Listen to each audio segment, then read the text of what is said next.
மகா இறக்கமும் கிருபையும் நல்ல ஆண்டவரே, இந்த மகிழ்ச்சியின் கால வேலைக்காக நன்றியோடு துதிக்கிறோம், சோத்திருக்கிறோம். சுவாமி, கடந்த நாட்கள் எல்லாம் நீர் எங்களை கண்மணி போல பாதுகாத்தீர். நீர் செய்த எல்லா உபகாரங்களுக்கும் நாங்கள் நன்றி செலுத்த முடியாமல் மண்டையில் வந்திருக்கிறோம். சுவாமி, இந்த வந்திருக்கிற நம்முடைய பிள்ளைகளை நம்முடைய பார்வைக்கிறோம். அநேக கண்ணீர்களோடு கவலைகளோடு வந்திருக்கிறார்கள். கர்த்தாவே, சுற்றிலும் சத்துருக்கள் நெருக்கப்பட்டிருக்கிறார்கள். தேவரீர், இவர்கள் கண்ணீரெல்லாம் நீர் துடைக்க முடியாமல் தலை கெஞ்சுகிறோம். இவர்கள் கண்ணீர் நம்முடைய துருத்தியில் அல்லவோ நீர் அடைத்து வைத்திருக்கிறீர். ஆண்டவரே, அதை எடுத்து நீர் கணக்கு பார்த்து கர்த்தாவே, இவர்களுக்கு நன்மையான காரியங்களை செய்ய முடியாமல் தலை கெஞ்சுகிறோம். எத்தனையோ கண்ணீர்கள் கவலைகள் இருந்தாலும் நீர் எங்கள் கண்ணீரை துடைக்கிற தேவனாக இருக்கிறதுக்காக ஸ்தோத்திரம். நீர் ஒருபோதும் கைவிடாத கர்த்தராக இருக்கிறதுக்காக நன்றியோடு துதிக்கிறோம். ஆண்டவரே, உடைய கிருபை எங்களுக்கு போதுமானதாக இருக்கிறதுக்காக ஸ்தோத்திரம். நான் உன்னை விட்டு விலகுவதும் இல்லை, உன்னை கைவிடுவதும் இல்லை என்று சொல்லியிருக்கிறேன். இவர்கள் சத்துருக்களுக்கு முன்பாக இவர்கள் தலையை அபிஷேகம் பண்ணி எண்ணெயால் அபிஷேகம் பண்ணும். சுவாமி, இவர்களை தலைகளை உயர்த்தும். ஆண்டவரே, அநேகருக்கு முன்பாக இவர்கள் கர்த்தாவை கம்பீரமாய் நடக்க நீர் கிருபையை பாராட்ட முடியாமல் தலை கெஞ்சுகிறோம். வெறுமையாக வந்து வெறுமையாக போகாதபடிக்கு உங்களுடைய நிறைவான ஆசீர்வாதங்களை பெற்றுக்கொள்ள நீர் அவர்களுக்கு கிருபை பாராட்ட முடியாமல் தலை கெஞ்சுகிறோம். இப்பொழுது இருக்கிறதை பார்க்கலாம் 1000 மடங்கு அவர்கள் பலிக்கு பெருக நீர் கிருபை செய்ய முடியாமல் தலை கெஞ்சுகிறோம். சுவாமி, ஆண்டவர் வர தடைப்பட்ட மக்களை நீர் துரிதமாய் கொண்டு வரும். பேசுகிறாடு தாமே மூடி மறைத்து பாதுகாத்துகள் நல்ல வார்த்தைகளாய் கர்த்தாவை மெல்லிய சப்தத்தினால் எங்களோட பேசி நீர் இடைப்பட முடியாமல் தலை கெஞ்சுகிறோம். ஆண்டவரே, அந்த ஆராதனை நடத்துகிற பிள்ளைகளின் தாமே அபிஷேகம் பண்ணும். அநேக வார்த்தைகளால் எங்களை திருப்திப்படுத்தும். துவக்கம் முதல் முடிவருந்து நம்முடைய கிருபை எங்களிலிருந்து வழிநடத்தல் வேண்டும் என்று ஆண்டவரும் அரவரட்சருமாகிய இயேசு கிறிஸ்துவினால் வேண்டிக் கொள்கிறோம் நல்ல பிதாவே. ஹல்லேலூயா, ஹல்லேலூயா. எல்லாருக்கும் தெரிந்த ஒரு பாடல், தேவனை துதித்திடுவோம், சபையில் தேவன் எழுந்தருள ஒரு மனதோடு அவர் நாமத்தை துதிகள் செலுத்தி போற்றிடுவோம். எல்லாருக்கும் தெரிந்த ஒரு பாடல். நம் யாவரும் இருக்கிற இடத்துல நீங்கள் உட்கார்ந்து கூட பாடலாம். கையை தட்டி உற்சாகமாக இந்த பாடலை பாடுவோம்.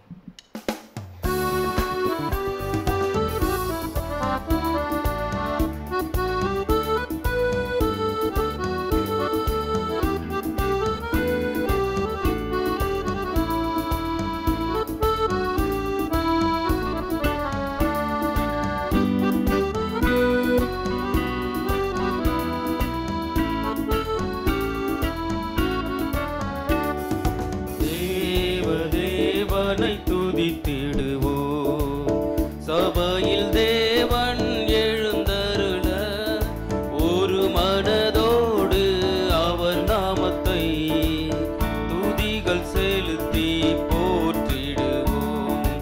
ஒரு மனதோடு அவர் நாமத்தை துதிகள் செலுத்தி போற்றிடுவோம். அல்லேலூயா தேவனுக்கே, அல்லேலூயா கர்த்தருக்கே, அல்லேலூயா பரிசுத்தருக்கே, அல்லேலூயா ராஜனுக்கே, அல்லேலூயா தேவனுக்கே, அல்லேலூயா கர்த்தருக்கே, அல்லேலூயா பரிசுத்தருக்கே, அல்லேலூயா ராஜனுக்கே. எங்கள் காலடி வழுவிடாமல் எங்கள் நடைகளை சீரப்படுத்தும், கண்மணி போல காத்தருளும், கிருபையால் நீதம் வழி நடத்தும், கண்மணி போல காத்தருளும், கிருபையால் நீதம் வழி நடத்தும். அல்லேலூயா தேவனுக்கே, அல்லேலூயா கர்த்தருக்கே, அல்லேலூயா பரிசுத்தருக்கே, அல்லேலூயா ராஜனுக்கே, அல்லேலூயா தேவனுக்கே, அல்லேலூயா கர்த்தருக்கே, அல்லேலூயா பரிசுத்தருக்கே, அல்லேலூயா ராஜனுக்கே. சபையில் உம்மை அழைத்திடுவோம், சகாயம் பெற்று வாழ்ந்திடுவோம், சாத்தானை என்றும் ஜெயித்திடுவோம், சாகும் வரையில் உழைத்திடுவோம், சாத்தானை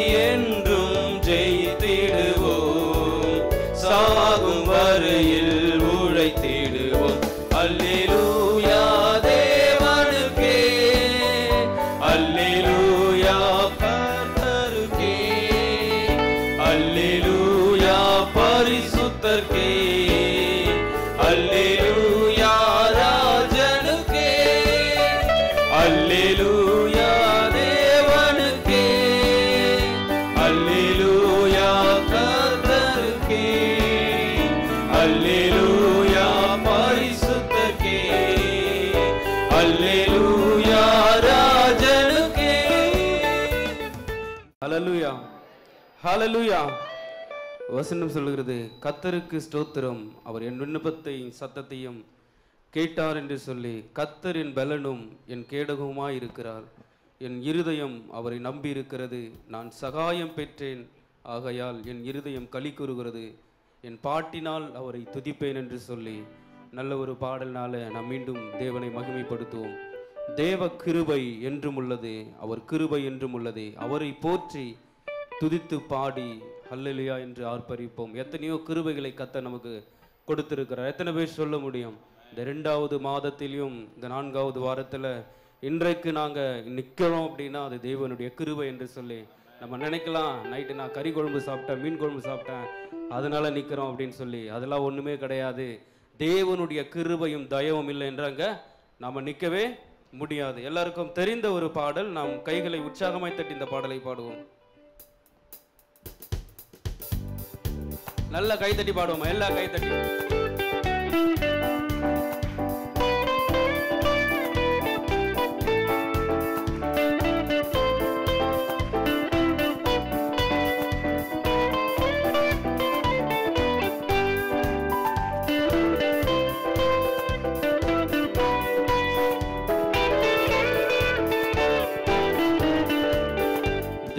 கிருபை என்றும் உள்ளது, அவர் கிருபை என்றும் உள்ளது, அவரை போற்றி துதித்து பாடி அல்லேலூயா என்றார் பரிப்போம்.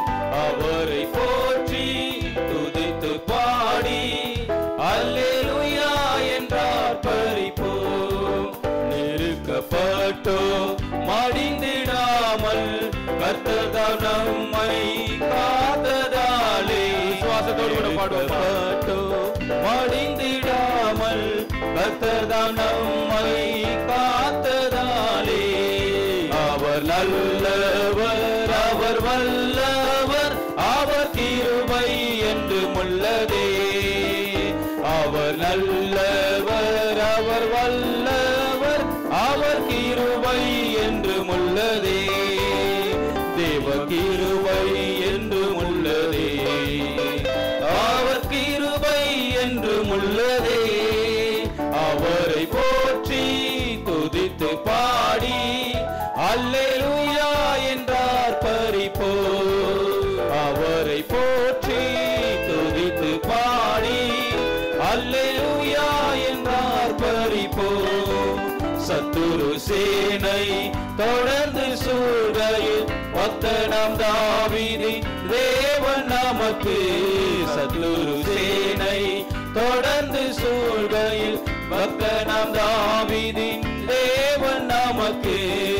முன் சென்றாரே அவர் நல்லவர், அவர் கிருபை என்றும் உள்ளதே. முன் சென்றாரே அவர் நல்லவர், அவர் கிருபை என்றும் உள்ளதே. தேவ கிருபை என்றும் உள்ளதே, அவர் கிருபை என்றும் உள்ளதே. அவரை போற்றி துதித்து பாடி அல்லேலூயா என்றார் பரிப்போ. அவரை போற்றி துதித்து பாடி அல்லேலூயா என்றார் பரிப்போ. ஹல்லேலூயா. எத்தனை பேர் விசுவாசிக்கிறீங்க? நான் பாடினது போல வெள்ளம் போல் நிந்தை மேற்கொள்ள வந்தாலும் வீரன் நெகேமியா ஆவி அளித்து உண்மையாகவே கர்த்தர் நமக்கு கிருபையை தந்திருக்கிறார் என்று சொல்லி, எத்தனையோ விதமான பெரிய பிரச்சனைகள் வந்தாலும் தேவன் நமக்கு கிருபையாயிருந்து கர்த்தரிலிருந்து கர்த்தர் விடுவித்து நம்மை இம்மட்டிலுமாய் கர்த்தர் கொண்டு வந்திருக்கிறார். மீண்டும் ஒரு பாடலை பாடி தேவனை மகிமைப்படுத்துவோம். ஜீவனுள்ள தேவனே வாரும், ஜீவ பாதையிலே நடத்தும், ஜீவ தண்ணீர் ஊறும் ஊற்றிலே ஜீவன் பெற என்னை நடத்தும். அவர் ஒருவரே பெரியவராயிருக்கிறார். எத்தனை பேர் சொல்ல முடியும்? இந்த உலகத்தில் எத்தனையோ பேர் எத்தனையோ மனிதர்களை பெரியவர்கள் என்று சொல்லி திரிகிறார்கள். ஆனால் உண்மையாகவே பெரியவர் நீங்களும் நானும் ஆராதிக்கிற ஆண்டவராக இயேசு கிறிஸ்து ஒருவரே. யாவரும் எழுந்து நின்று உற்சாகமா இந்த பாடலை பாடுவோமா?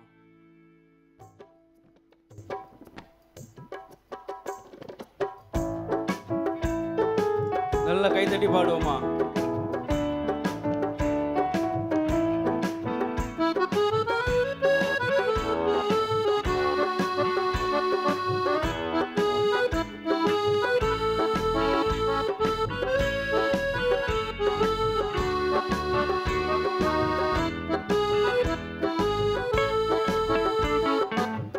ஜீவனுள்ள தேவனே வாரும், ஜீவ பாதையிலே நடத்தும்.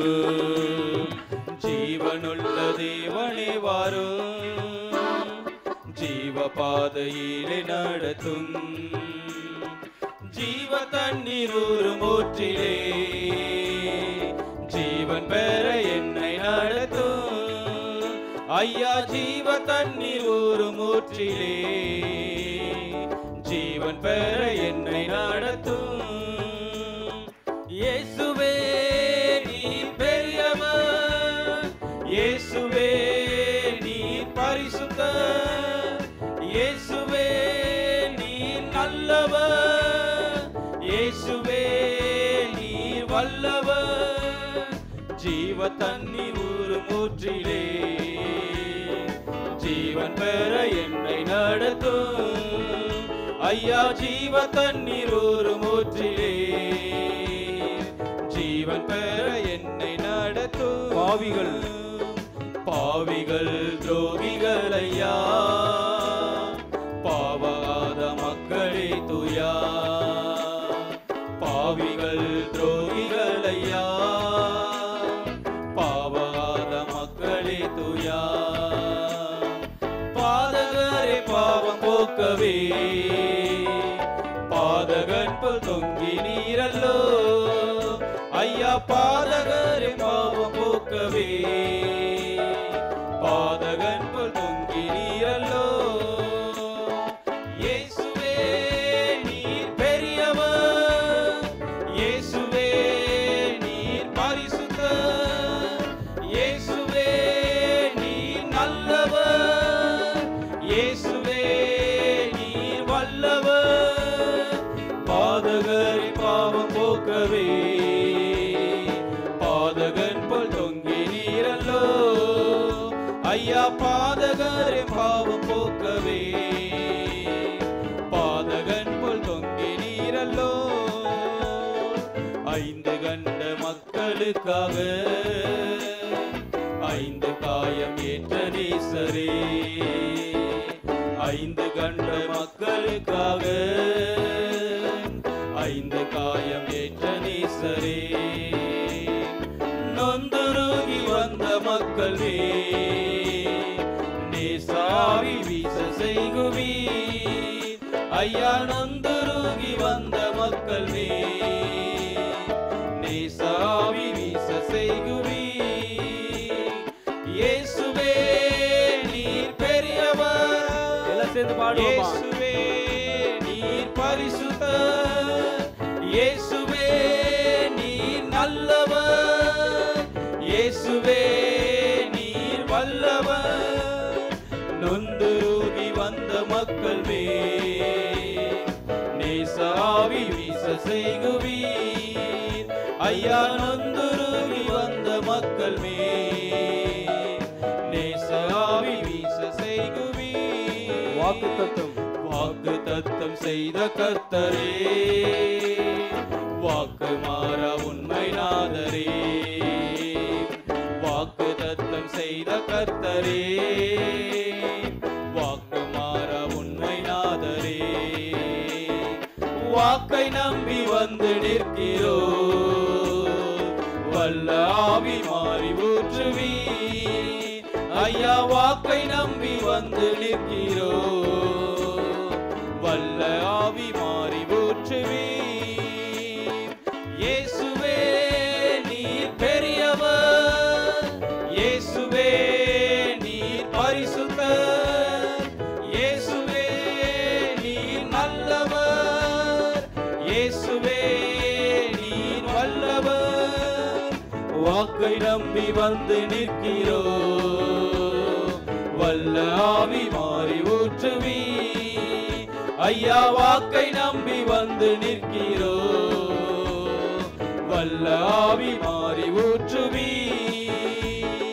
நியாய தீர்ப்பினால் நெருங்குதே, நேசர் வர காலமாகுதே. நியாய தீர்ப்பினால் நெருங்குதே, நேசர் வர காலமாகுதே. மாயலோகம் நம்பி மாண்டிடும், மானிடரை மீட்க மாட்டீரோ ஐயா மாயலோகம் நம்பி மாண்டிடு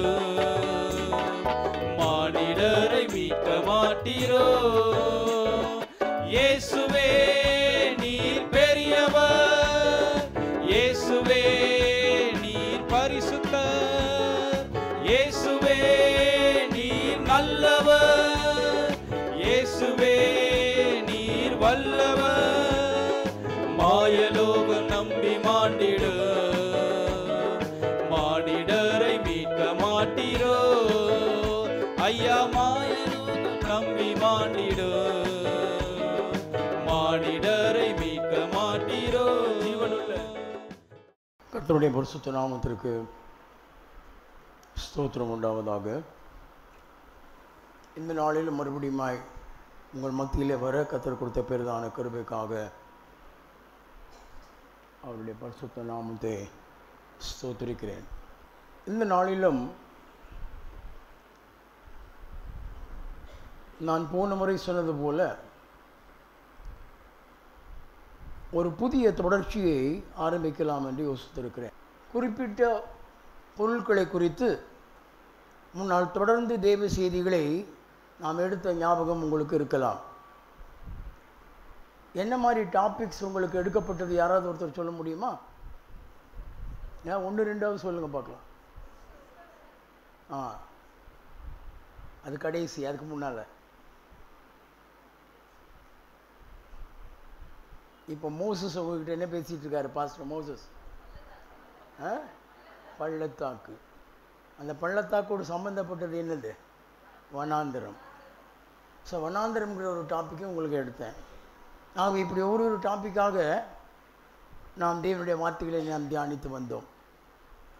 ஆகவே இந்த நாளிலும் தேவனுடைய வார்த்தை என்கிற பொருளிலே தொடர்ந்து கர்த்தர் எத்தனை நாட்கள் நம்மை நடத்துகிறாரோ தியானிக்கலாம் என்று ஆண்டவரினுடைய இருதயத்திலே கொடுத்த சிந்தையின்படி முதலாவதாக உங்கள் மத்தியிலே தேவனுடைய வார்த்தையை நான் பகிர்ந்து கொள்ளும்படியாக விரும்புகிறேன். தேவனுடைய வார்த்தை என்பது எல்லாவற்றுக்கும் முன்னோடியானது என்பதை நான் உங்களுக்கு சொல்லி தெரிய வைக்க வேண்டிய அவசியம் இல்லை என்பதை நான் நிச்சயமாய் நம்புகிறேன். ஏனென்றால் வேதம் சொல்கிறது, ஆதியிலே வார்த்தை இருந்தது, அந்த வார்த்தை தேவனிடத்தில் இருந்தது, அந்த வார்த்தை தேவனாய் இருந்தது. ஆகவே எல்லாவற்றுக்கும் மூலம் வார்த்தை என்பதை நாம் அறிந்திருக்கிறோம். ஏனென்றால் உண்டாக்கப்பட்டவைகள் எல்லாம் தேவனுடைய வார்த்தையினாலே உண்டாக்கப்பட்டது என்பதை நாம் அறிந்திருக்கிறோம். ஆகவே தேவனுடைய வார்த்தை எல்லாவற்றை பார்க்கிலும் அது மேன்மை உள்ளதாக இருக்கிறது என்பதாக வேதம் நமக்கு அறிவிக்கிறது. ஆகவே இந்த செய்தி தொடருக்கு ஆதாரமாக வேதத்திலிருந்து ஒரு வசனத்தை உங்களுக்கு சுட்டி காட்டும்படியாக நான் விரும்புகிறேன். ஏசாயா தீர்க்கதரிசியின் புஸ்தகம் 55வது அதிகாரம் 10வது 11வது வசனம் நம் அனைவருக்கும் நன்றாக தெரிந்த ஒரு வசனம். அநேகருக்கு அது மனப்பாடமாகவும் தெரியும் என்று நான் நிச்சயமாக நம்புகிறேன். ஆகவே எவ்விதமாய் மாறியும் முறைந்த மழையும் வானத்திலிருந்து இறங்கி அவ்விடத்துக்கு திரும்பாமல் பூமியை நனைத்து அதிலே முளை கிளம்பி விளையும்படி செய்து விதைக்கிறவனுக்கு விதையையும் புசிக்கிறவனுக்கு ஆகாரத்தையும் எப்படி கொடுக்கிறதோ அப்படியே ஆண்டவர் என்ன சொன்னார், என் வாயிலிருந்து புறப்படுகிற வசனமும் இருக்கும் என்று சொல்கிறார். என்னுடைய வாயிலிருந்து புறப்படுகிற வார்த்தையும் அப்படியே இருக்கிறது என்பதைத்தான் ஆண்டவர் உரைக்கிறதை நாம் இங்கே பார்க்கிறோம். அது என்ன செய்யும்? அது என்னிடத்தில் வெறுமையாக திரும்பாது என்று சொல்லுகிறார். எப்படி திரும்புமா? நான் விரும்புகிறதை செய்து நான் அனுப்பின காரியம் வாய்க்கும்படி வாய்க்கும் என்று ஆண்டவர் சொல்கிறார். ஆகவே தேவனுடைய வார்த்தையினுடைய வல்லமையை குறித்து நான் உங்களுக்கு இந்த நாளிலே அறிவிக்கும்படியாக விரும்புகிறேன். ஆகவே தேவனுடைய வார்த்தை வல்லமை உள்ளது என்பதை எல்லாவற்றையும் நாம் அறிந்திருக்கிறோம். அருமையான தேவனுடைய பிள்ளைகளே, அதிலே பக்தர்கள் பாடிக்கூட இருக்கிறார்கள். தேவனுடைய வார்த்தையிலே என்னெல்லாம் இருக்கிறது என்பது தேவனுடைய பக்தர்கள் ஒருவர் மட்டுமல்ல, இருவர் மட்டுமல்ல, அநேக தேவனுடைய வார்த்தையை குறித்து பாடல் எழுதியிருக்கிறார்கள். நாமும் அந்த பாடல்களை பாடியிருக்கிறோம் என்று தான் நான் நிச்சயமாக நான் நம்புகிறேன். ஆகவே தேவனுடைய வார்த்தையினுடைய மகத்துவம் இப்படி இருக்கிறபடினாலே தான் சங்கீதக்காரனாகிய தாவீதும் தேவனுடைய வார்த்தை குறித்து அநேக காரியங்களை தன்னுடைய சங்கீதத்தில் சொல்லியிருக்கிறதை நாம் வேதத்தில் வாசிக்கிறோம். அருமையான தேவனுடைய பிள்ளைகளே, சங்கீதம் 119 நாம் எடுத்து வாசித்து பார்த்தோம் என்றால் 72வது வசனம், 96வது வசனம், இவைகளெல்லாம் என்ன சொல்கிறார் பாருங்க. சகல சம்பூர்ணத்திற்கும் எல்லையை கண்டேன், உம்முடைய கற்பனையோ தேவனுடைய வார்த்தையோ என்ன இல்லை என்றாரு. மகாவிஸ்தாரம் என்று சொன்னால் என்ன அர்த்தம்? It has no boundaries. அதுக்கு என்ன கிடையாது, எல்லையே இல்லை என்று தான் அதற்கு அர்த்தம். அருமையான தேவனுடைய பிள்ளைகளே, அதே மாதிரி 72 வசனத்தை நீங்கள் வாசிங்கன்னா 119 72 நீங்கள் படிச்சிங்கன்னா அந்த வசனத்தில் என்ன சொல்கிறார் பாருங்க. அநேகம் ஆயிரம் பொன் வெள்ளியை பார்க்கிலும் நீர் விளம்பின வேதமே எனக்கு நலம். அது எனக்கு போதும்னு கூட சொல்லலை. என்ன சொல்றாரு? அதுதான் எனக்கு நன்மை. அந்த வேதம் எனக்கு இருந்தால், அந்த வார்த்தை என்னிடத்தில் இருந்தால், உடைய வார்த்தை என்னிடத்தில் தரித்திருந்தால், உடைய வார்த்தையை நான் தரித்திருந்தால், அது ஒன்றே எனக்கு எல்லாவற்றுக்கும் சுகமாயிருக்கும், நலமாயிருக்கும், நன்மையாய் இருக்கும் என்பதை அவர் தெரியப்படுத்துகிறதை நாம் பார்க்கிறோம். 138 சங்கீதம் 2 வசனத்தை நீங்கள் படித்து பார்த்தீங்கன்னா அங்கே என்ன சொல்கிறார் பாருங்க. சகல பிரஸ்தாபத்தை பார்க்கிலும் உம்முடைய வார்த்தை நீர் என்ன செய்திருக்கிறீர்? மகிமைப்படுத்தி இருக்கிறீர். அப்போ அதுக்காக தான் என்ன பண்ணுறேன்றாரு. இது தலைகீழ வாசிங்க. அப்போ அதுக்காகத்தான் உமது பரிசுத்த ஆலயத்துக்கு நேராக நான் பணிந்து உமது கிருபை நிமித்தமும் உமது உண்மை நிமித்தமும் உமது நாமத்தை என்ன செய்வேன்? துதிப்பேன். எல்லாவற்றை பார்க்கணும் நீர் நம்முடைய வார்த்தையை நீர் மகிமைப்படுத்தியிருக்கிறீர் ஆண்டவரே. அதற்காகவே நான் உம்முடைய ஆலயத்துக்குள்ளே நான் பிரவேசித்து உம்முடைய கிருபைக்காக நான் உம்மை துதிப்பேன் என்று பக்தனாகிய சங்கீதக்காரன் சொல்வதை நாம் பார்க்கிறோம்.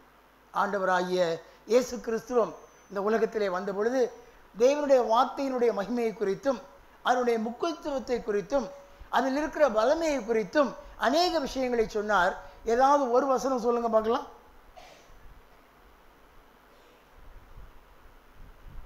தேவனுடைய வார்த்தையினுடைய முக்கியத்துவத்தை குறித்தும் அதில் இருக்கிற வல்லமையை குறித்தும்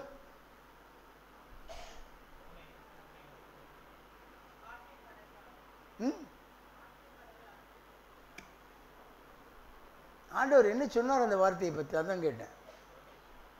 அவர் பேசின வார்த்தையை கேட்கல.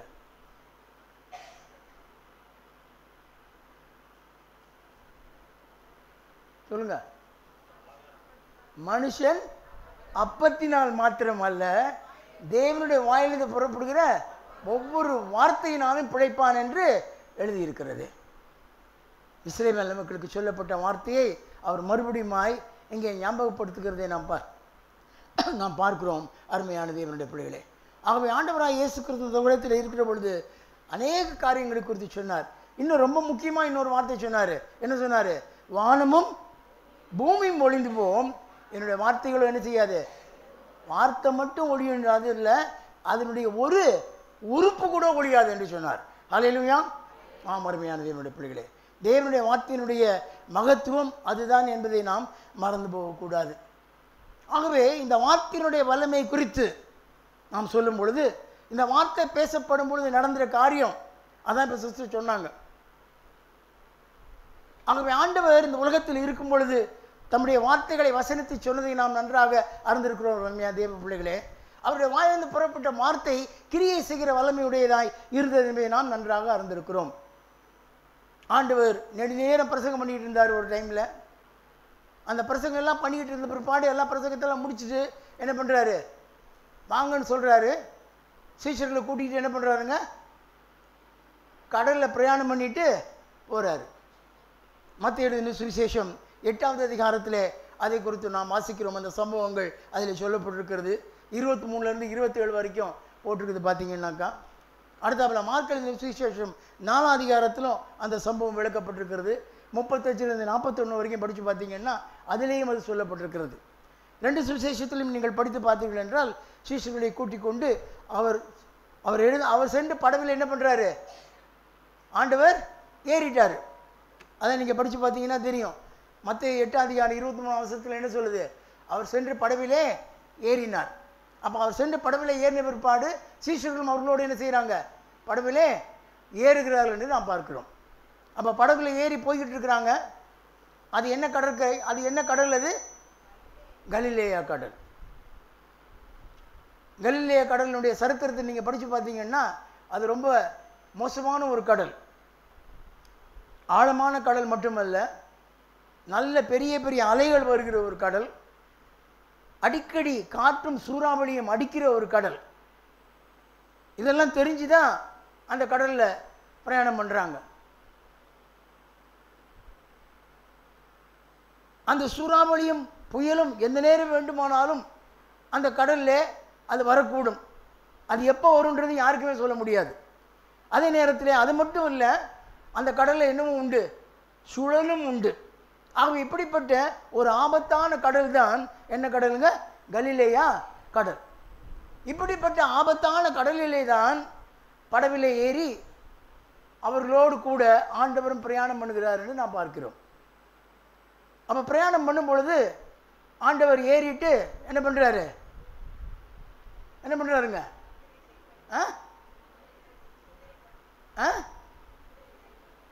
கிடுகிடுன்னு எங்கே போயிட்டாரு? பின்னால் போயிட்டாரு. நீங்கள் அதில் ஒரு வசனத்தை படித்து பார்த்தீங்கன்னா படவில் தான் ஏறினாருன்னு போட்டிருக்கோம். அடுத்தாப்பில் அவர் ஆண்டவரை படித்து பார்த்தீங்கன்னாக்கா நீங்கள் மத்தேயு 8 மார்க் 4 ரெண்டையும் திருப்பி வச்சு நீங்கள் படிச்சுக்கிட்டே வந்தீங்கன்னா தெரியும், அவர் கப்பலின் பின்னணியத்தில். அப்போ படவாக இருந்தது என்னமாயிடுச்சு? கப்பல். அப்போ கப்பல்னு சொல்கிறது அர்த்தம் என்னன்னீங்கன்னா அது அவ்வளோ பெரிய ஒரு போட்டு, கப்பல் போன்ற ஒரு பெரிய படகைத்தான் அதனால தான் அது பெரிய போட்டாக இருக்கிறதுனால கப்பல் என்று சொல்லுகிறதை நாம் பார்க்கிறோம். அருமையான தேவனுடைய பிள்ளைகளே, அந்த சீஷர்களுக்கும் அவர்கள் எல்லாரும் என்ன பண்ணுறவங்க தான்? மீன் பிடிக்கிறவங்க தானே. அப்போ கடலை பற்றி அவங்களுக்கு நல்லாவே தெரியும். கடல்லையே பிறந்து கடல்லையே வளர்ந்தவங்க தான் அவங்கெல்லாம், கடலில் போகிறவங்க தான். அந்த கடலினுடைய தன்மைகள் அவருக்கு நன்றாக தெரியும். அந்த சீஷர்களுக்கு கடலை பற்றிய பயம் அவங்களுக்கு அவ்வளவா இருக்காது. ஏனென்றால் நன்றாய் பழக்கப்பட்டவர்கள் என்பதனால. அப்போ அந்த கடலில் தான் அவங்க போகிறாங்க. அப்போ அந்த கடலில் போகிறப்ப இவங்களோட கூட யார் இருக்கிறா?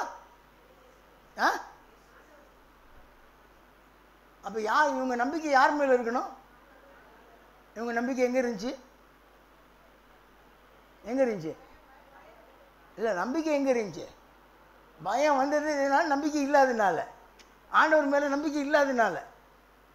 அப்போ ஏன் பயம் வந்துச்சு? அப்போ எதை நம்பி இருந்தாங்க அவங்க? வசனத்தில் இருக்கு. நம்ம அந்த மாதிரி படிக்கிறது இல்லை. நான் தான் அடிக்கடி உங்களுக்கு நான் சொல்லியிருக்கேன், பைபிளை படிக்கும்போது ஒவ்வொரு வசனத்தையும் நீங்கள் படிங்க. ஒரு வசனத்தில் எல்லாத்துக்கும் அதுக்கு நமக்கு விட தெரியும்.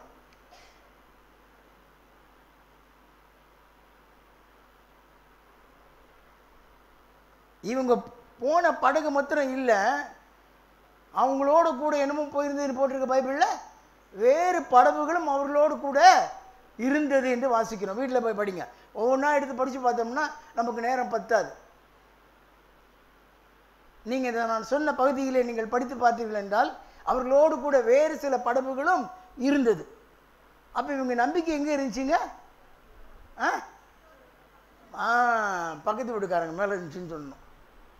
மற்றவங்க மேலே இருந்தது, சக விசுவாசிகளின் மேலே இருந்தது, ஊழியர்களின் மேலே இருந்தது. யாராவது ஜெபம் பண்ண மாட்டாங்களான்ற மாதிரி இருந்தது. நமக்கு ஏதாவது ஒரு பிரச்சனைன்னா நம்ம ஜெபம் பண்ணுறோமான்றது முதல்ல யோசிக்கிறது இல்லை. உடனே நமக்கு என்னதான் நினைப்பு வருது?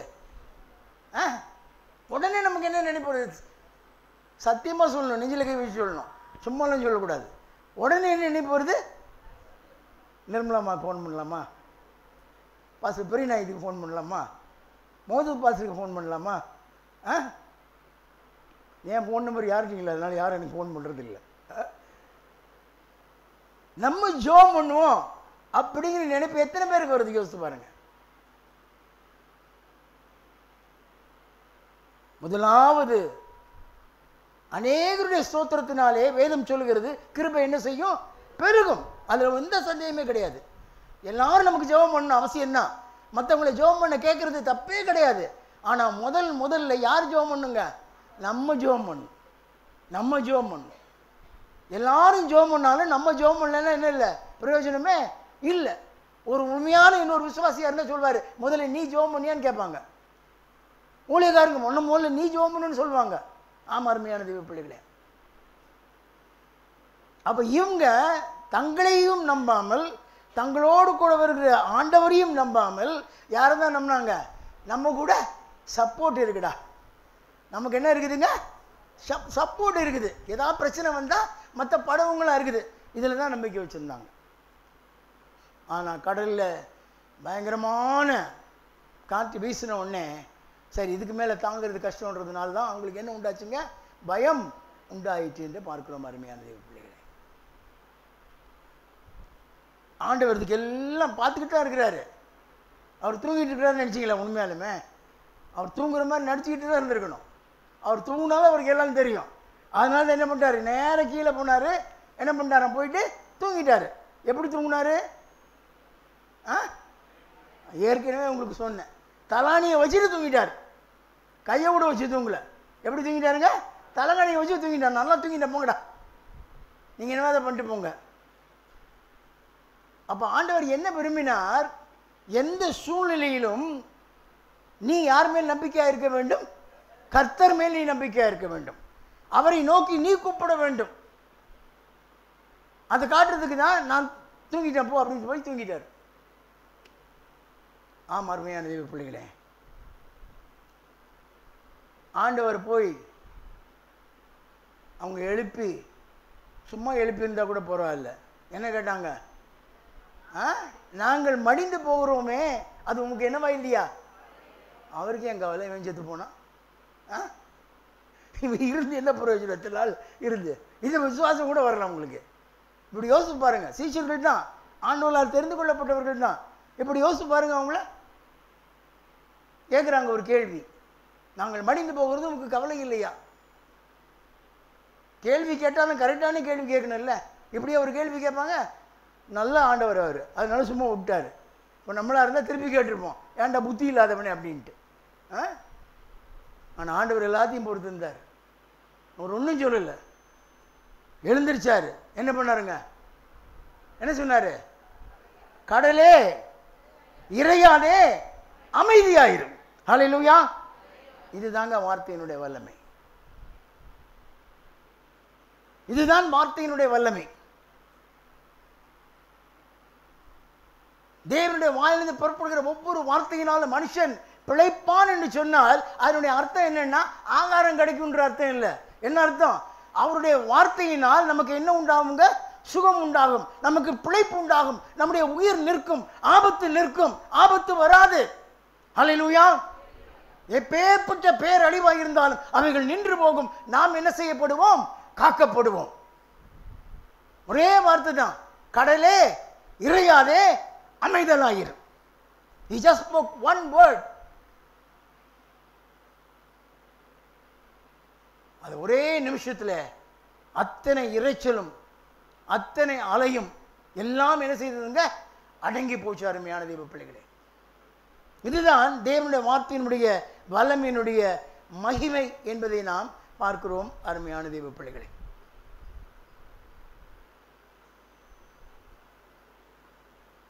ஆகவேதான் இதை நன்றாக அறிந்த அந்த நூற்றுக்கு அதிபதி என்ன சொன்னாருங்க? நீர் வரலாம் வேண்டாம் ஆண்டவரே, நான் அதுக்கு பாத்திரமானே கிடையாது. நீர் என்ன செய்யும்? ஒரு வார்த்தை சொன்னால் போதும்னு சொன்னார். 2 வார்த்தை கூட சொல்ல என்ன சொன்னாருங்க? ஒரு வார்த்தை சொல்லு போதும், அப்பொழுது என் வேலைக்காரன் சுத்தமாவான். ஆமேன். என்ன அற்புதமான ஒரு வார்த்தை பாருங்களேன்.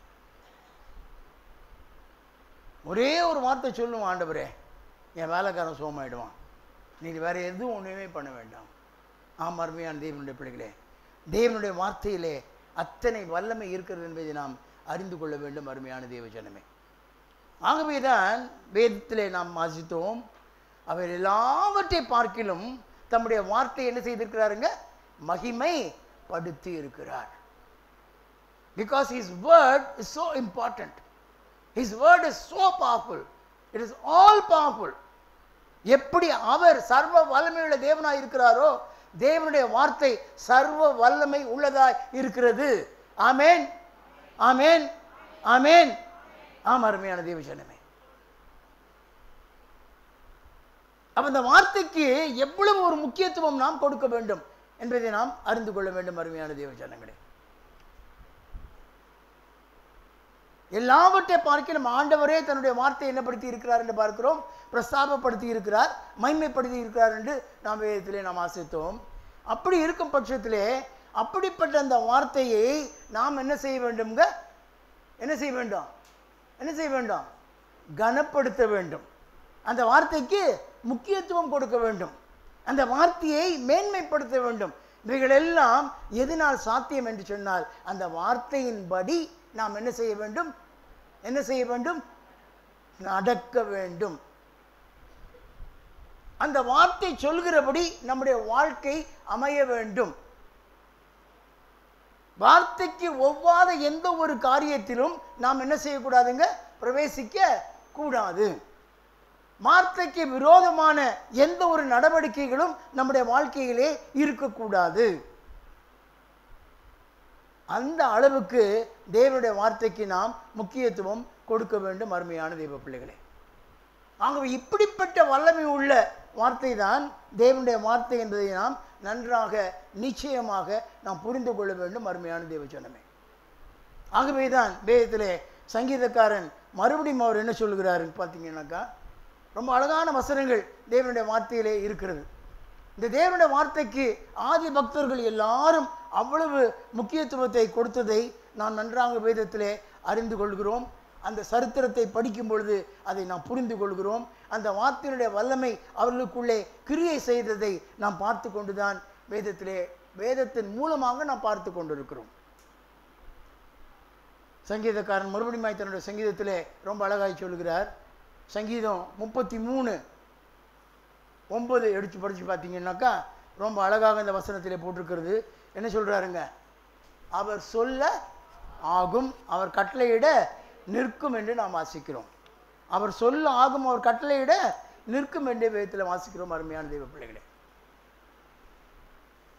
அவர் தேவனுடைய வார்த்தையினுடைய வல்லமையை ரொம்ப அழகாக தெளிவாக பட்டவத்தனமாக அது சுட்டி காட்டுகிறது என்பதை நாம் பார்க்கிறோம் அருமையான தேவ ஜனமே.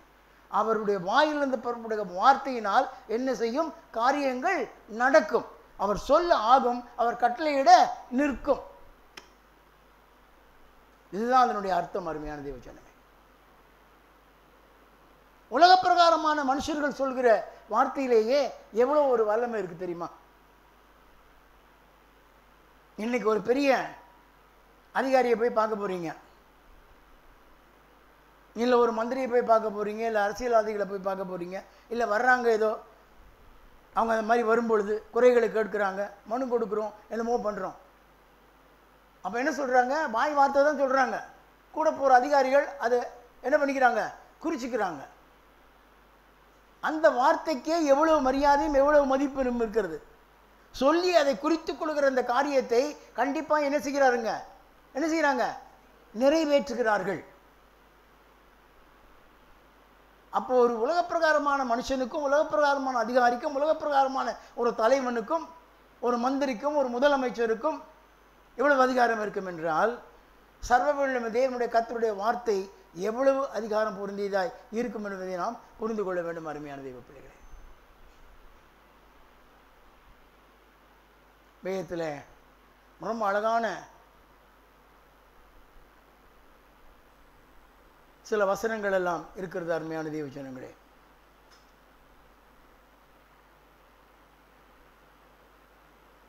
மனுஷனுடைய வார்த்தையினுடைய வல்லமையை குறித்து அவனுடைய வார்த்தைக்கு கொடுக்கப்பட்ட அதிகாரத்தை குறித்து நிறைய வசனங்கள் வேதத்திலே கொடுக்கப்பட்டிருக்கிறது.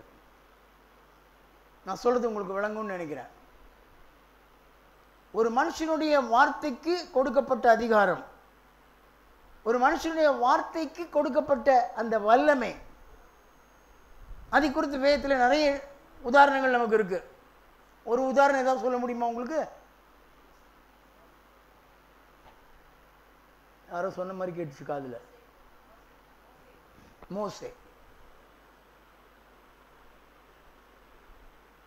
மூசையை பார்த்து பார்வோன் சொல்கிறார், என்ன சொல்றாரு? வார்த்தையினால் இல்லாம ஒருத்தம் கூட என்ன செய்யக்கூடாது, எகிப்தில் இருக்கிற எவனுமே அசையவே கூடாதுன்றார். எடுத்து வாசியுங்கள். ஆதியாகமத்தின் புஸ்தகம் 41வது அதிகாரம் 44வது வசனம். ஆதியாகமம் 41:44. நான் பார்வோன், ஆனாலும் எகிப்து தேசத்தில் உள்ளவர்கள் என்ன பண்ணக்கூடாது? படிங்க. ஒருவனும் முன் உத்தரவு இல்லாமல் தன் கையையாவது காலையாவது அசைக்கவே கூடாதுடா. உன் வாயிலிருந்து வார்த்தை பிறந்தால் ஒழிய, உன் வாயில வர்ற உத்தரவு இருந்தால் ஒழிய, எகிப்தில் இருக்க ஒருத்தம் கூட கையை காலை என்ன செய்யக்கூடாது? என்ன செய்யக்கூடாது? அசைக்கக்கூடாது. இது பார்வோனால் கொடுக்கப்பட்ட அதிகாரம். அப்ப மோசேயினுடைய வாயின் வார்த்தைக்கு அத்தனை வல்லமை இருந்தது என்பதை நாம் பார்க்கிறோம். அருமையான தேவ பிள்ளைகளே, அப்ப உலக பிரகாரமான ஒரு மனுஷன் சொன்ன வார்த்தை. இன்னொரு உதாரணம் கூட நான் உங்களுக்கு சுட்டி காட்டுறேன். எஸ்தருடைய சரித்திரத்திலே நீங்க படிச்சு பார்த்தீங்கன்னா, எஸ்தர் ராஜாத்தியை தெரிந்து கொள்ளப்படுகிறாள்.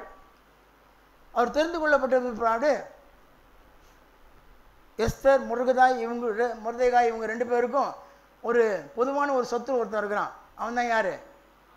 ஆமான். அந்த ஆமானுக்கு முருதைகாயை கண்டு அவனுக்கு அவ்வளோ தூரம் அப்படி பத்திக்கிட்டு வருது. அந்த ராஜ்யத்தில் எல்லாரும் அவனுக்கு தலை வணங்குறாங்க. யார் மட்டும் தலை வணங்கல? யார் மட்டும் தலை வணங்கல? முருதைகாயை மட்டும் தலை வணங்கல. அப்போ ரொம்ப சலிப்போட வீட்டுக்கு போவான்.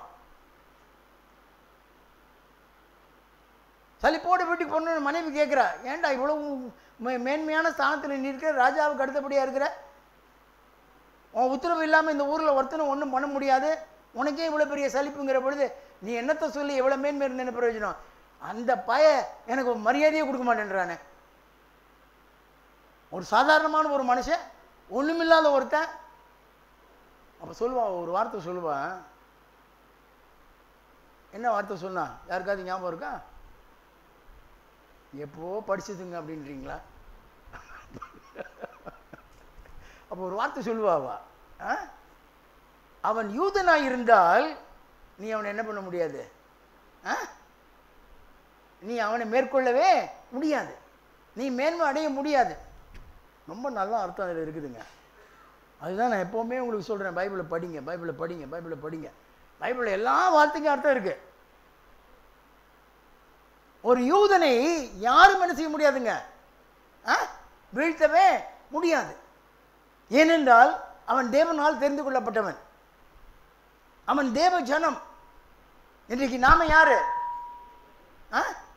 இன்றைக்கு நாம யாரு? நாம யாருங்க? கேட்கல, சத்தமா சொல்லுங்களேன். இல்ல, நாம யாரு? கேட்கல, நாம யாரு? சொன்னேன் இப்பதான். நாமெல்லாம் எந்த யூதன்? பைபிளை தான்மா சொல்றேன், பைபிளில் தான் இருக்குது. நான் சொல்ல, கதை சொல்லல. பிரதர் குமாருக்கு கதை சொல்லவே வராது, உங்களுக்கு எல்லாருக்கும் நல்லா தெரியும். நாம் எல்லாரும் ஆவிக்குரிய யூதர்கள். பவுல் ரொம்ப அழகாய் விளக்கமாய் அவர் சொல்லுகிறார், மாம்சத்தின்படி பிறந்தவன் யூதன் தான், ஆனாலும் அவன் யாரு இல்லைன்றாரு? யூத இல்லை. ஏன்னா அவன் மாம்சத்தின்படி யூதனை பிறந்துட்டான், ஆனா யாரை விட்டுட்டான்? யாரை விட்டுட்டான்? தேவனை விட்டுட்டான். ஆனா நீ தேவனை ஏற்றுக்கொண்டபடியினால், அவன் விட்ட தேவனை நீ ஏற்றுக்கொண்டபடியினால் நீ யாரு? நீ ஆவிக்குரிய யூதன். ஆமா, அருமையான தேவ பிள்ளைகளே, வீட்டில் சென்று படிச்சு பாருங்க. அப்ப நாம எல்லாரும் யூதர்கள் தான்.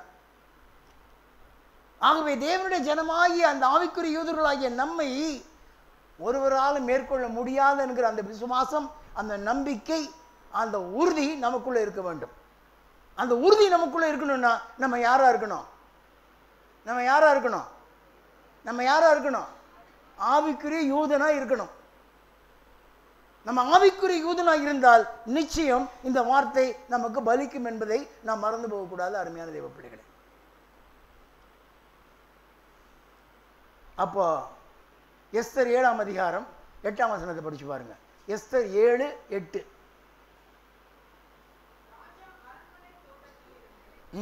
இந்த சரித்திரம் உங்களுக்கு எல்லாம் தெரியும்.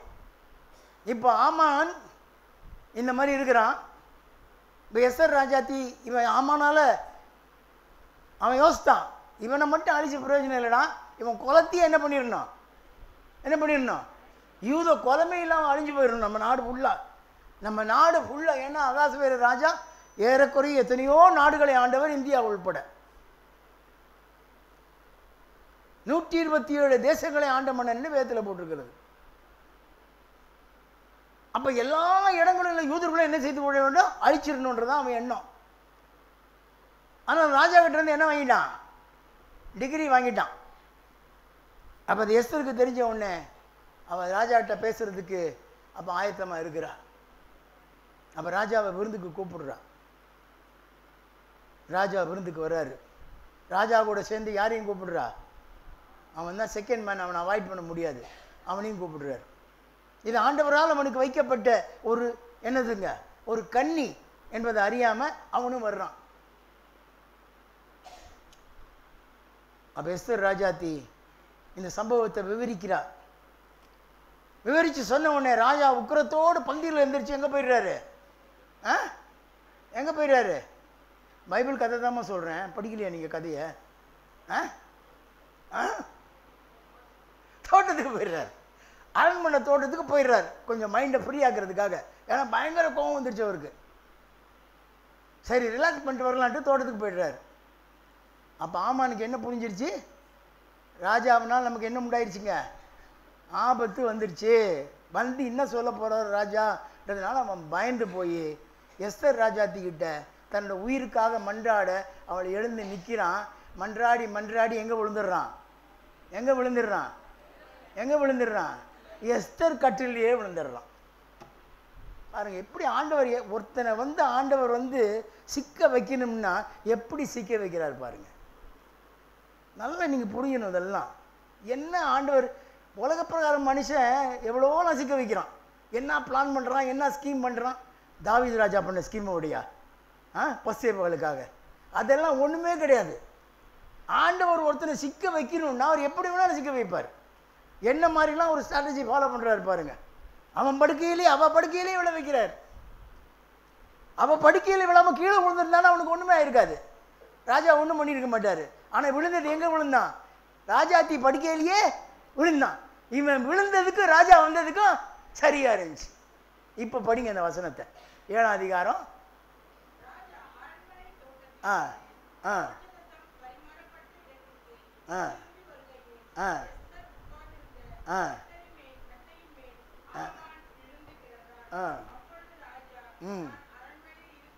நான் அரண்மனையில் இருக்கும் போதே என் கண் முன்னே ராஜாத்தியை பலவந்தம் செய்ய வேண்டும் என்று இருக்கிறானோ.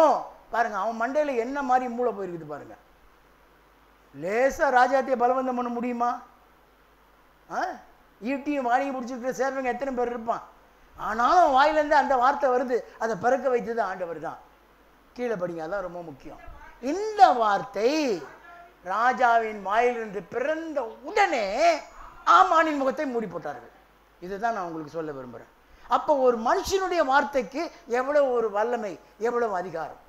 அந்த ராஜாவுடைய வாயிலிருந்து அந்த வார்த்தை பிறந்த உடனேயே என்ன பண்ணிட்டான், வேற உத்தரவுக்கெல்லாம் காத்துக்கல, கூட்டி தூக்கிட்டு போட அவனெல்லாம் சொல்லலை அவரு.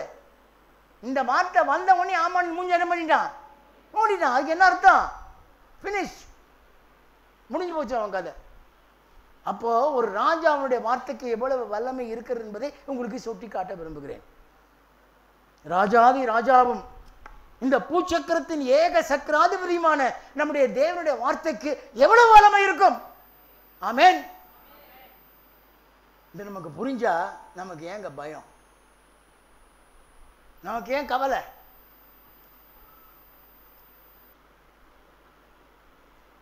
என்கிட்ட நிறைய பேர் சொல்லுவாங்க, உங்களுக்கு என்ன பிரதர் நீங்கள் ஜாலியாக இருக்கிறீங்கம்பாங்க. யாருமே இந்த உலகத்தில் ஜாலியாக இல்லைங்க, நல்லா கணிச்சிடணும். Everybody is jolly in God. எல்லாருமே கர்த்தருக்குள்ள என்ன மாதிரி இருக்கிறோம், மகிழ்ச்சியாய் இருக்கிறோம். அவரவர்களுக்குரிய துன்பம், அவர்களுக்குரிய இக்கட்டு, அவர்களுக்குள்ள பாடு, அவர்களுக்குரிய சங்கடம், அவர்களுக்குரிய போராட்டம், அவரவர்களுக்குரிய சிலுவை எல்லாருக்கும் உண்டு. ஏனென்றால் தேவனுடைய அழைப்பு என்னதுதான், ஒருவன் என்னை பின்பற்றி வர விரும்பினால் அவன் தன்னைத்தான் வெறுத்து தன் சிலுவையை எடுத்துக்கொண்டு அனுதினமும் என்னை பின்பற்ற கடவன். அனுதினமும் பின்பற்ற கடவனோடு முடிச்சிடல ஆண்டவர். அனுதினமும், எவ்ரி டே. அப்போ ஒவ்வொரு நாளும் நமக்கு என்ன தாங்க, என்ன தாங்க, என்ன தாங்க, என்ன தாங்க, சத்தமாக சொல்லுங்களேன். ஆம்பளைங்களுக்கெல்லாம் பாடே இல்லைன்னு நினைக்கிறேன், ஜாலியாக இருக்கிறாங்க. ஏன்னா பாடெல்லாம் பாவம் வீட்டில் பொம்பளைங்களே எல்லாத்தையும் அனுப்பிச்சுட்றாங்க போல். ஒவ்வொரு நாளும் நமக்கு பாடுகள் தான், ஒவ்வொரு நாளும் நமக்கு போராட்டங்கள் தான். அதனால தான் பவுல் அப்போஸ்தலன் சொல்றாரு, இப்படிப்பட்ட பாடுகளின் வழியாய்த்தான் நாம் எங்கே போகணுங்க, எங்கே போகணுங்க, பரலோகத்திலே பிரவேசிக்க வேண்டும். ரொம்ப தெளிவாக சொல்லிட்டாரு. அருமையான தெய்வ பிள்ளைகளே, இங்கிலீஷில் ரொம்ப ஒரு நல்ல ஒரு பழமொழி இருக்கு, without pain there is no gain. வேதனை இல்லாமல், பாடுபத்திரம் இல்லாமல் என்ன இல்லை, லாபம் இல்லை. ஆகவே நமக்கு லாபம் தேவனுடைய ராஜ்யம். அதனுடைய என்ட்ரி என்னதுதான், அதனுடைய வழி என்னதுதான், பாடுதான். ஆண்டவர் ஒரு நாள் யாருக்கிட்டையும் பொய்யே சொல்லலை. ஊழியக்காரங்க தான் போய் சொல்கிறாங்க, நீ வந்துரு, நீ எங்கள் சபையில் அங்கத்தினர் ஆயிட்டீங்கன்னா உனக்கு என்ன இல்லை, என்ன இல்லை, என்ன இல்லை, பிரச்சனையே இல்லை. அவர் ஊதி தீர்த்துருவார் எல்லாத்தையும்.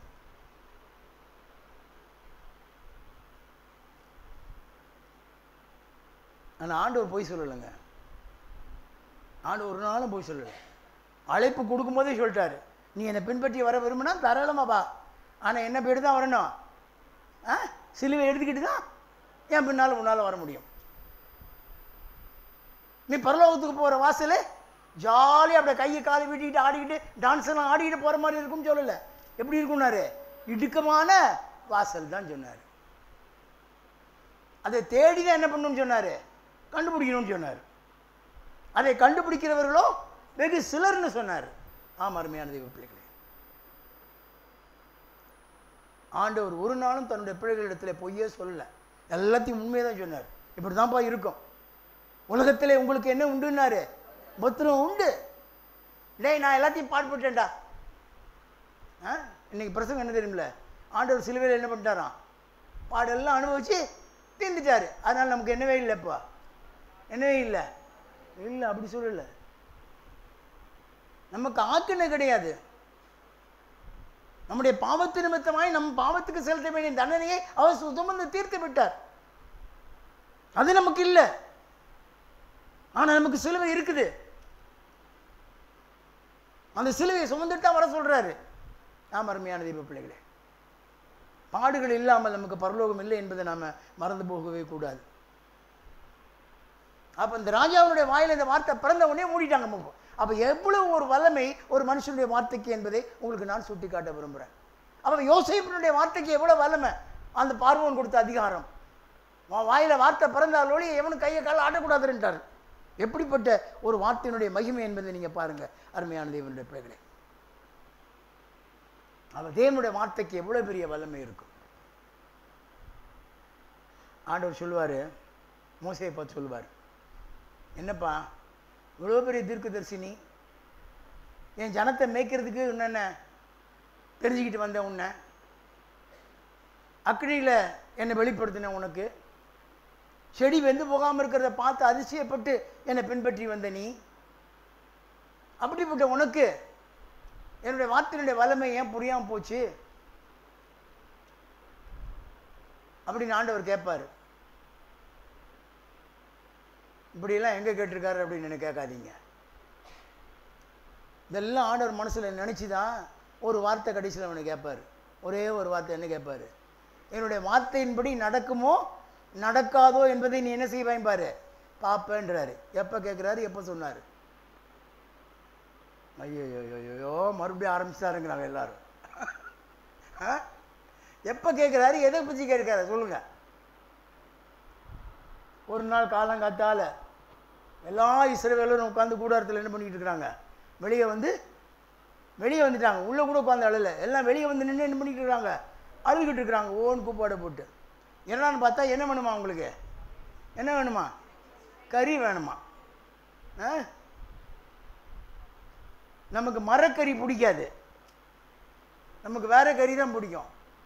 அந்த வெஜிடேரியன் சாப்பாட்டுக்கு என்ன தெரியுமா பேர் அந்த காலத்தில்? எங்கள் ஊரில் எல்லாம் மரக்கறின்னு தான் சொல்லுவோம். அதுவும் கறி தாங்க. நீங்கள் ஹோட்டலுக்கு போய் மெனு கார்டு வாங்கி பாருங்கள், வெஜிடேரியன் கரீஸ்ன்னு தான் போட்டிருப்போம் அதுலேயும். ஆனால் நமக்கு அதில் திருப்தி இல்லை, நமக்கு வேறு கறி தான் வேணும். அப்போ இஸ்ரவேலனுக்கு ஆசை வந்துடுச்சு, கறி தின்னணும்ப்பா.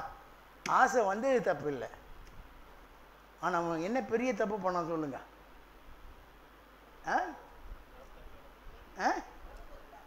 எனக்கு கேட்கல. ஆண்டவர் கொடுத்த தூதர் அப்பத்தையே கேவலப்படுத்திட்டான்.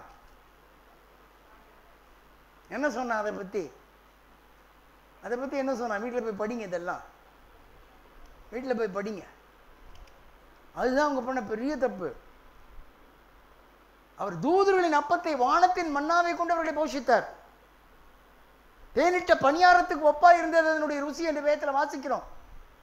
தூதருடைய அப்பத்தை மனுஷன் சாப்பிட்டான்னு வேதம் சொல்லுது. அப்படி தூதர்களின் ஆகாரத்தை தேவன் அவர்களுக்கு கொடுத்திருக்க, இவன் என்ன சொல்றான்? இந்த அற்பமான ஆகாரம் என்னவா, இந்த அற்பமான ஆகாரம். என்ன கொழுப்பு இருக்கும் அவனுக்கு? நமக்கு மட்டும் கொஞ்சம் நெஞ்ச கொழுப்பா இருக்கு. எனக்கெல்லாம் ரொம்ப கொழுப்பு இருந்துச்சு, இப்போ தான் கொஞ்சம் கொஞ்சமாக கரைஞ்சிக்கிட்டு வரைச்சிருந்தேன். எல்லாம் கரைஞ்சி போச்சு முத்து, நிறையன்னு சொல்லணும். 99% கரைஞ்சிருச்சு.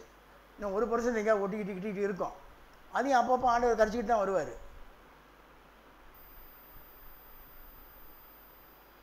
அந்த ஆத்மாவில் கொழுப்பு இருக்கிறதுனால தான் நீங்கள் நம்ம உடம்புலையும் நம்ம கொலஸ்ட்ரால் ஜாஸ்தியாக எழுதில் நினைக்கிறேன். ஆமாம், அருமையான தெய்வ பிள்ளைகளே, ஒரு நாளும் தேவனுக்கு நமக்கு புரியுதோ புரியலையோ, வசனத்தை நம்ம நம்புகிறோமோ விசுவாசிக்கிறோமோ இல்லை இது பண்ணுறோமோ, தப்பான வார்த்தை என்னோடய வாயிலிருந்து வரக்கூடாது. இந்த அற்பமான ஆகாரம் எங்களுக்கு மனசுக்கு ரொம்ப எரிச்சலாக இருக்குதுன்றான், எங்களுக்கு திருப்தியே இல்லை அப்படின்றான், எங்களுக்கு இறைச்சி தான் வேணும்னு அழுகிறான். அப்போ ஆண்டவர் என்ன சொன்னார்? ஆண்டவர் என்ன சொன்னார்? சரிடா அதெல்லாம் கொடுக்க முடியாதுன்னு சொன்னாரா? சொல்லுங்கள், சீக்கிரம் சொல்லுங்கள்.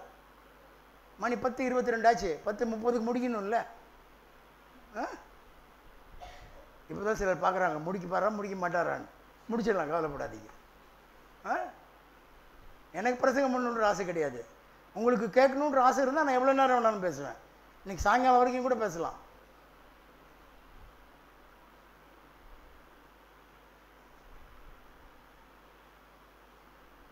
ஆண்டவர் என்ன சொன்னாருங்க? கொடுக்குறேன், நீங்கள் 1 மாதம் வரைக்கும் என்ன செய்வீர்கள்? இறைச்சியை சாப்பிடுவீர்கள். வீட்டில் போய் படிங்க, என்னாகமோ 11ஆம் அதிகாரத்தில் தான் இவ்வளவும் போட்டிருக்கு. அப்போ மோசேக்கு உடனே மயிர் புரட்ட ஆரம்பிச்சிருச்சு. அடாடாடாடாடா, எத்தனை நாள் போடுறேன்றார் ஆண்டவர்? 1 மாதம் போடுறேன்றாரு. எப்படிடா முடியும்? அப்போ ஆண்டவரை பார்த்து மோசே கேட்குறாரு, ஆண்டவரே ஏதோ 1 நாள் பரவாயில்ல, 2 நாள் பரவாயில்ல, 1 வாரமாக சொல்லியிருக்க கூடாதா? நீ 1 மாதம் போடுறேன்னு சொல்லிட்டு ஆண்டவரே, எப்படி போட முடியும் அப்படின்றார். எப்படி போட முடியும்னு கேட்காம என்ன சொல்கிறார் அவர்? ஆண்டவருக்கு கணக்கு கொடுக்குறாரு. கூட்டிகிட்டு வந்தது யார்? ஏத்துலேருந்து யார்? இவர் ஆண்டவருக்கு கணக்கு கொடுக்குறாரு. என்ன கொடுக்குறாரு? என் கூட இருக்கிற காலாட்கள் எத்தனை பேர்? 6 லட்சம் பேர். அது இல்லாமல் குழந்தைங்க, வாலிபர்கள், பெண்கள், முதியோர்கள், இதெல்லாம் கணக்கு போட்டால் இவ்வளோ போயிடும். எப்படி ஆண்டவரை கொடுக்க முடியும்னு நேராக கேட்காம இந்த கணக்கை சொல்கிறாரு. அப்போ என்ன அர்த்தம்? இப்படி இருக்குதே எப்படின்னு தான் அர்த்தம். அப்போ தான் ஆண்டவர் சொல்லுவார், எடுத்து வாசிங்க, என்னாகமம் 11ஆவது அதிகாரம் 23ஆவது வசனம். அதற்கு கர்த்தர் மோசேயை நோக்கி, கர்த்தருடைய கை குறுகி இருக்கிறதோ, என் வார்த்தையின்படி நடக்குமோ நடவாதோ நீ இப்பொழுது காண்பாய். ஹல்லேலூயா, ஹல்லேலூயா. God's word will never fail.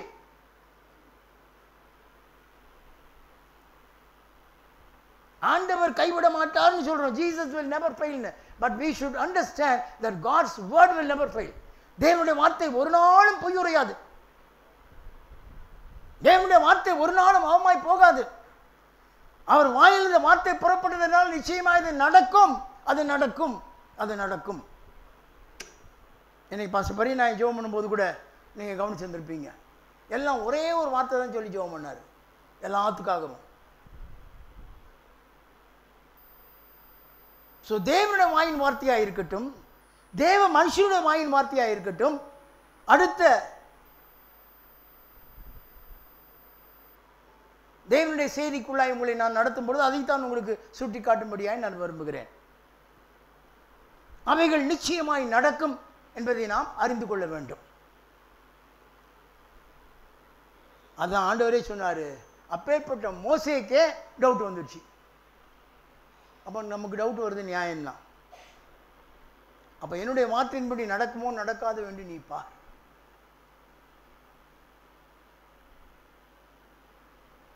மேத்திலே இன்னொரு மனுஷனை குறித்து நாம் வாசிக்கிறோம். மோசேக்கு அடுத்தபடியாய் இஸ்ரவேலை நடத்தின யோசுவா.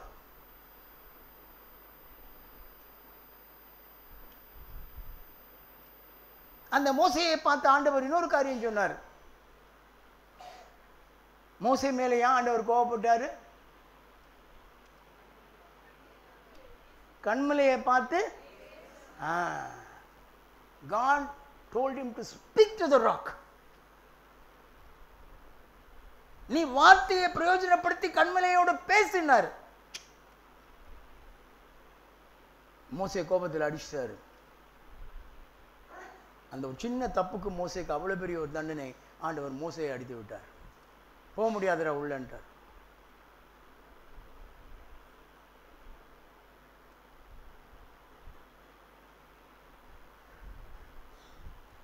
மோசே அந்த வல்லமையை பிரயோகப்படுத்தவில்லை. ஆண்டவர் வார்த்தையின் வல்லமையினால் அவனை பேச முடியாகத்தான் சொன்னார். மோசே அதை பிரயோஜனப்படுத்தவில்லை. ஆனால் அவனுக்கு பின்னால் வந்த யோசுவா அதை பிரயோஜனப்படுத்துகிறார். தேவனுடைய யுத்தங்களை நடத்தும் பொழுது ஒரு யுத்தத்திலே ரொம்ப அழகாய் யோசுவா அந்த யுத்தம் முடிகிற வரைக்கும், யுத்தம் முடியல, யுத்தம் நடந்துகிட்டே இருக்குது, அந்த யுத்தம் முடிஞ்சு வெற்றி கிடைக்கிற வரையிலும் அவர் ஒரு காரியம் செய்தார். என்ன செஞ்சாருங்க? என்ன செஞ்சாருங்க? என்ன செஞ்சாருங்க? சூரியனையும் சந்திரனையும் நிறுத்தி வைத்தார். ஆமேன். எங்க இருக்கு? எடுத்து வாசிங்க யாராவது. சொல்லிட்டு வாசிக்கணும். படிங்க.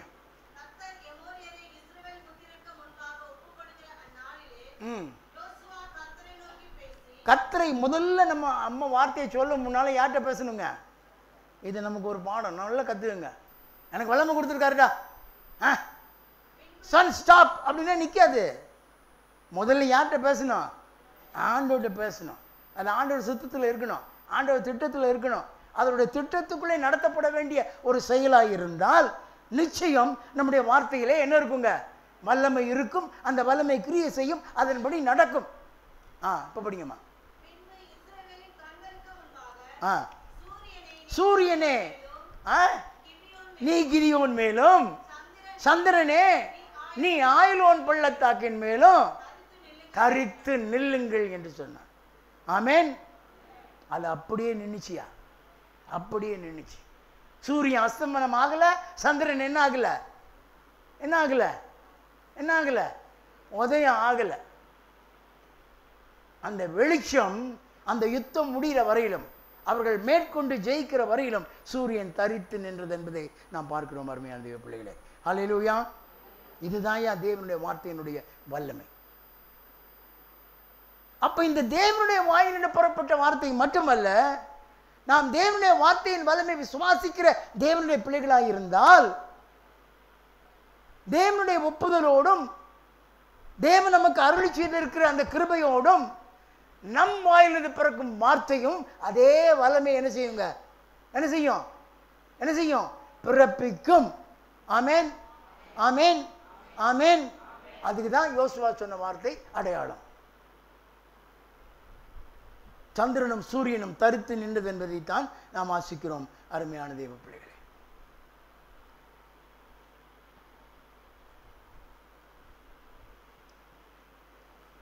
ஆகவே தேவனுடைய பிள்ளைகளுடைய வாயின் வார்த்தை என்பது அவ்வளவு வல்லமை வாய்ந்தது என்பதை நாம் மறந்து போகக்கூடாது. அதனாலே தான் நம்முடைய வாயின் வார்த்தைகளை குறித்து நாம் எப்படி இருக்க வேண்டும்? வெகு ஜாக்கிரதையாக இருக்க வேண்டும். வேதம் சொல்லுகிறது, நம்முடைய நாக்கில் என்ன இருக்குதுங்க? ஜீவனும் மரணமும் இருக்கிறது. மறந்துடாதீங்க. You have to use your tongue properly, very cautiously and very carefully. மிகவும் ஜாக்கிரதையாக கவனத்தோடு நம்முடைய வாயின் வார்த்தைகளை, நம்முடைய நாவின் பிரயோகம் இருக்க வேண்டும் என்பதை நாம் மறந்து போகக்கூடாது. அதனால தான் வேதம் சொல்லுது, நீ ஆசீர்வதிக்காட்டா போ, நீ என்ன பண்ணாத சரிக்காது. உன் வாயிலிருந்து, உன் நாக்கிலிருந்து வார்த்தை வரக்கூடாது. ஆசீர்வதிக்கிறதை அன்றி என்ன பண்ணாத, வேற ஒரு வேலையும் செய்யாதன்றார் ஆண்டவர்.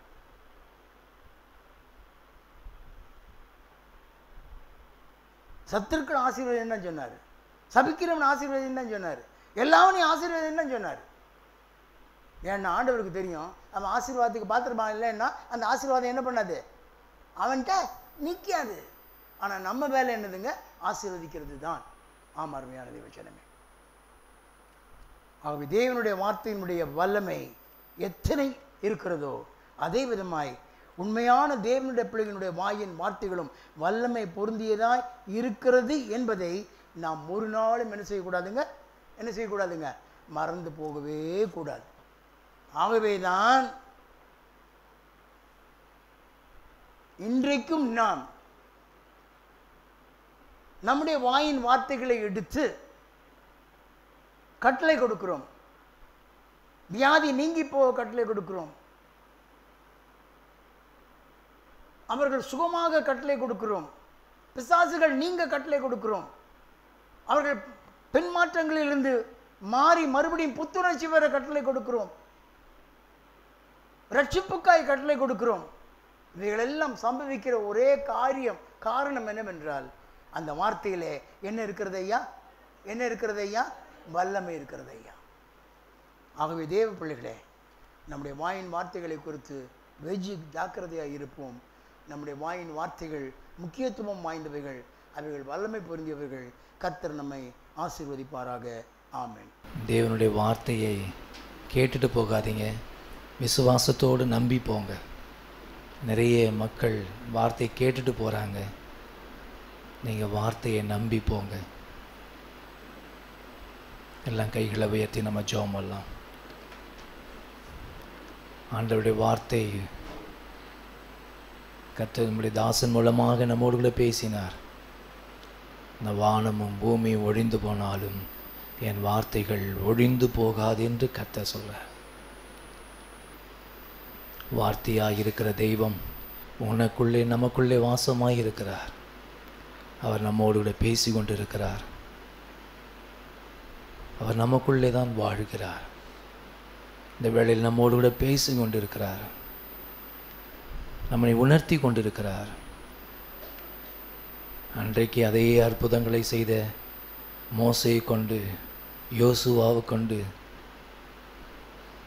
உலகத்தில் வந்த இயேசு தம்முடைய வார்த்தையினாலே அற்புதம் செய்த அதே ஆண்டவர் இன்றைக்கு நம் மூலமாய் கிரியை செய்து கொண்டிருக்கிறார்.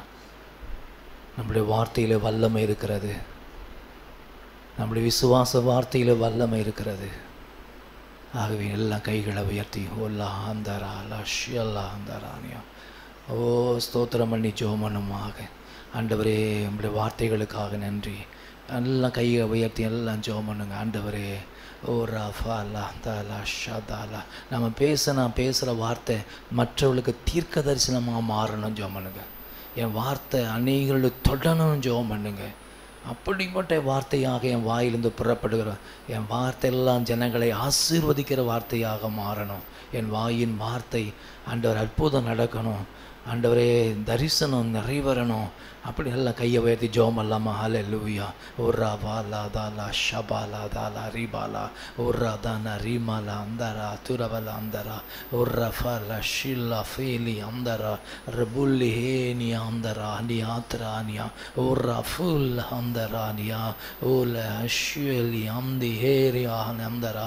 எல்லாம் ஜோம் பண்ணுங்க. ஆண்டவரே, ஓ என் வாயின் வார்த்தைகள் வல்லமையுள்ளதாய் புறப்படலாம்ப்பா. ஆண்டவரே ஷபால் நாங்கள் பேசினாங்க சபையில் ஜெபம் அந்த சபை அசைக்கப்படணும்ப்பா, அசைவு உண்டாகணும்ப்பா. ஓ ரஃபா லாந்தாலா வியாதிசில கையை வச்சா வியாதி குணமடையணும்ப்பா. நாங்கள் ஜெபம்னா நடக்கணும், அந்த மாதிரி ஒரு வல்லமை. ஓ ரஃபா லாந்தாலா ரீமாலா. எல்லாம் கையை வைத்து உங்களுக்குள்ளே இயேசு இருக்கிறார், சந்தேகப்படாதீங்க. உங்களுக்குள்ளே ஆவியானு இருக்கிறார். நாம் தான் ஆவிக்குரிய யூதர்கள், நாம் தான் தேவனுடைய பிள்ளைகள், தேவனால் தெரிந்து கொள்ளப்பட்டவர்கள். அவர் தான் நம்மை நடத்தி கொண்டு வருகிறார். வார்த்தையின் வல்லமையினால் தான் நிற்கிறோம். ஆமை நிலையிலே சொல்லுவோமா? எல்லாம் கையை உயர்த்தி ஜெபமெல்லாம். ஆண்டவரே ஸ்தோத்திரம். கர்த்தாவே, இந்த வந்த ஒவ்வொரு மக்களை நீர் ஆசீர்வதியும், ஒவ்வொரு குடும்பங்களை ஆசீர்வதியும். ஆண்டவரை ஆசீர்வதிக்கிற வல்லமை இப்பொழுதே இறங்குவதாக, இப்பொழுதே இறங்குவதாக. ஒவ்வொருவரையும் தொடுவீராக. எல்லா வியாதிகள் மறைவதாக, எல்லா பலவீனம் மாறுவதாக, எல்லா கட்டுகள் உடைவதாக, எல்லா சாப கட்டுகள் உடைவதாக, எல்லா சங்கிலிகள் முறிந்து விழுவதாக, எல்லா பலவீனத்தின் ஆவி இப்பொழுதே வெளியேறுவதாக, எல்லா அவிசுவாசத்தின் ஆவி எல்லாம் வெளியேறுவதாக, எல்லா முட்டுக்குள்ள நரம்புக்குள்ள சரீரத்துக்குள்ள இருக்கிற எல்லா வியாதிகள் இப்பொழுதே இயேசுவின் நாமத்தில் குணமாகுவதாக. ஆண்டவருடைய வல்லமை இறங்குவதாக. குடும்பங்களை ரட்சிக்கப்படாதவருடைய ஆண்டவர் குடும்பத்தில் இருக்கிற எல்லா நபர்கள், சகோதரர்கள் ரட்சிக்கப்படுவார்களாக. ரட்சிக்கிற வல்லமை குடும்பத்தில் இறங்குவதாக. தடைகள் மாறுவதாக, சூழ்நிலைகள் மாறுவதாக. எங்கள் இந்திய தேசத்தில் ஆசீர்வாதம் இறங்குவதாக. இந்தியா தேசத்தில் எழுப்புதல் வருவதாக. இந்திய தேசம் மாற்றம் அடைவதாக. இயேசுவின் நாமத்தினால நாங்கள் ஜெபிக்கிறோமாப்பா. எங்கள் சபை மக்களை ஆசீர்வதிக்கும், எங்கள் விசுவாச குடும்பங்களை ஆசீர்வதிக்கும், எங்கள் சபையின் ஊழியர்கள் குடும்பங்களை ஆசீர்வதிக்கும், குடும்பங்களை தழைக்க செய்யும், குழியங்கள் வளரட்டும், சபைகள் பெருகட்டும். ஆண்டவரே, குடும்பங்கள் ஆசீர்வாதமாய் மாற்றியிருடும். சேஷமாக திருமணம் நடைபோகிற ஆண்டவரே அருமையான தம்பதிகளுக்காய் ஜெபிக்கிறோம், 2 குடும்பத்தாருக்காய் ஜெபிக்கிறோம். அவருடைய பணத்தேவைகளை ஆண்டவர் சந்திப்பீராக. ஆனால் ஒரு கல்யாணத்தில் அற்புதம் நடந்தது போல பிரதர் வில்லியம்ஸுடைய குடும்ப, ஜெயந்தியோட குடும்ப அற்புதம் செய்வீராக, அதிசயங்களை செய்வீராக. அடுத்த வாரத்தில் நடக்கிற நிச்சய ஆராதனையை ஆசீர்வதிப்பீராக. அன்று பாரடைய எல்லா பணத்தேவைகளை சந்திப்பீராக, அதிசயம் நடப்பதாக. ஆண்டவர் கிருபை செய்யும்படியாக நாங்கள் ஜெபிக்கிறோமாப்பா. நம்முடைய தாழ்த்தி நம்முடைய கரங்களை ஒப்பு கொடுக்கிறோம். இந்த ஆன்லைனில் பார்க்கிற எல்லா கர்த்தருடைய பிள்ளைகளையும் குடும்பங்களை ஆசீர்வதியும் இயேசுவின் நாமத்தில் பிதாவே, ஆமென். என் ஆத்துமாவே கர்த்தரை ஸ்தோத்திரி, என் முழுமே பசுநாமத்தை ஸ்தோத்திரி. என் ஆத்துமாவே அவர் செய்த சகல பாரங்களை மறவாதே. உன் அக்கிரமங்கள் எல்லாம் மன்னித்து நோய்கள் எல்லாம் குணமாக்கி உன் பிராணனை கிருபையினாலும் இரக்கங்களினாலும் முடிசூட்டி நன்மையினால் வாயை திருப்தியாக்கிறார். கழுகு சமானமாய் உன் வயது திரும்ப வாழ வயது போலாகிறது. ஆசீர்வாதம். கர்த்தர் உன்னை ஆசீர்வதித்து உன்னை காக்க கடவர். கர்த்தர் தம்முடைய முகத்தை உன்மேல் பிரகாசிக்க பண்ணி உன்மேல் கிருபையாயிருக்க கடவர். கர்த்தர் தம்முடைய முகத்தை உன்மேல் பிரசன்னமாக்கி உனக்கு சமாதானத்தை கட்டளையிட கடவர். நம்முடைய கர்த்தராகிய இயேசு கிறிஸ்துவினுடைய கிருபை நம் அனைவரோடு கூட இருப்பதாக. ஆமேன், ஆமேன். ஹல்லேலூயா. எல்லாருக்கும் ஸ்தோத்திரம், ஸ்தோத்திரம். நல்ல 5 பேராவது பார்த்து, 5 நபராவது பார்த்து நல்ல ஆசீர்வாதம் சொல்லுங்கள். நல்லா இருப்பீங்கன்னு வாயினால் வாழ்த்துங்க. நல்லா உங்களை பார்த்து கையை பிடிச்சி மூஞ்சை பார்த்து நல்லா சொல்லுங்கள், நல்லா இருப்பீங்க, கர்த்தர் உங்களை ஆசீர்வதிப்பாருன்னு சொல்லுங்கள். Praise the Lord, praise the Lord.